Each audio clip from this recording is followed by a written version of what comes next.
দেখুন, ভয়ঙ্কর গরম পড়েছে। বহু বছর ধরে আমরা এত গরম দেখতে পাইনি।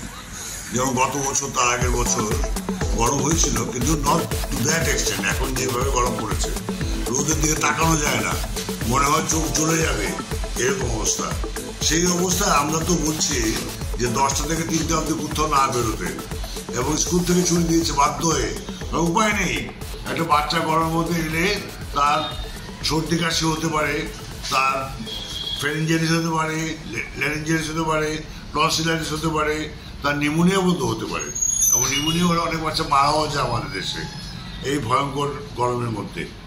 তো এই গরমের মধ্যে বাচ্চাদের, আমরা দেখুন সবাই তো এয়ার কন্ডিশন কিনতে পারি না, সবার পক্ষে সম্ভব নয় এয়ার কন্ডিশন কেনা।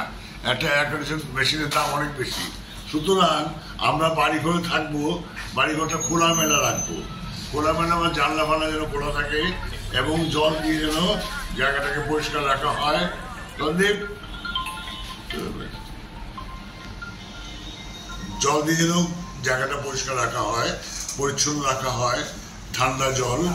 এবং বাচ্চাকে আমরা ঠান্ডা গরম জল মিশিয়ে খাওয়াবো, নইলে বাচ্চাদের সর্দি কাশি হয়ে আবার কফ হতে পারে। সেইভাবে বাচ্চাকে স্নানও করাবো, সেইভাবেই গরম জল ঠান্ডা জল মিশিয়ে স্নান করাবো, যাতে বাচ্চারা ঠান্ডা না লাগে। এবং আমাদের দেশের বাচ্চাদের খুব সহজেই রোগ ধরে যায়, ওদের প্রতিরোধ ক্ষমতা অনেক কম, প্রতিরোধ শক্তি, ইমিউনিটি যেটা অনেক কম থাকে বাচ্চাদের। তো তাদের মধ্যে বেশিরভাগ ইনফেকশন হয়। এই জন্যই এইসব বাচ্চাদের রক্ষা করা আমাদের একান্ত দরকার। একেবারে ছোট বাচ্চা হলে না বেরোলেই ভালো রোদের মধ্যে। একদম ছোট বাচ্চা, কোলে বাচ্চা, এদের নিয়ে না বেরোলে ভালো রোদের মধ্যে।